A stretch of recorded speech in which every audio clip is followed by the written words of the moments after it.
My name is Michael Rappaport, and I met Ralph in 1970. I was a physician working in the emergency room, and he came in with a minor laceration at his elbow, and so I repaired it, and for the next 44 years, he would blame any tennis shot that he missed.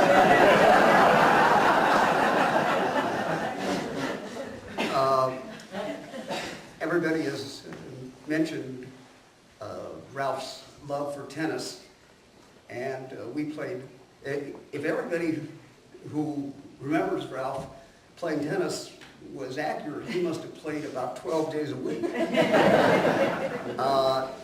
What I remember about Ralph is that we played doubles, and someone would hit a lob up over his head, and Ralph, being fairly tall, he thought that he would be able to hit it back, and he would yell, "I've got it, I've got it," and he would just stand there, and the ball would drop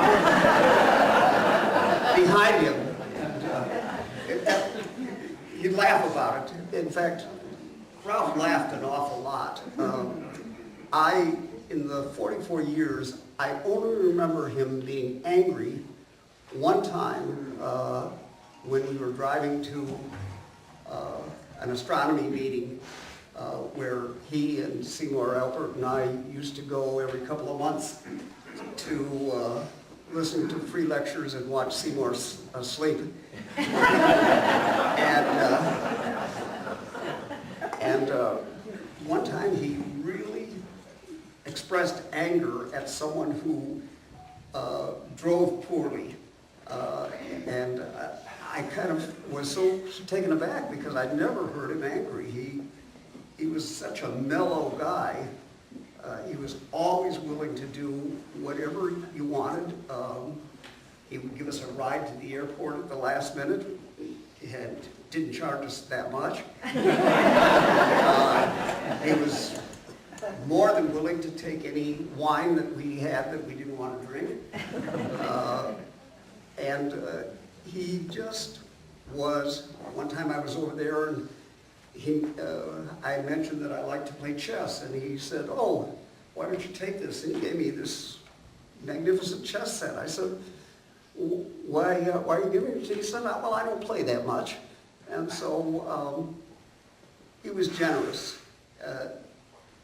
When I think about people like Ralph, and there aren't many people like Ralph, I reflect on what makes me feel so good about having known him and having him be a part of my life. And I don't really believe in immortality, but I do believe that as long as someone whose life has been touched by us continues to think about us, that we have, those of us who pass away do have a kind of an immortality during that time.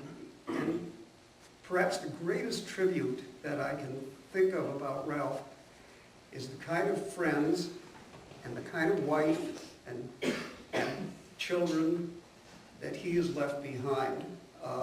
They reflect so much of what was good and decent and loving and generous. He was so proud of them, and I think we all owe him a tremendous debt for having enriched all of our lives.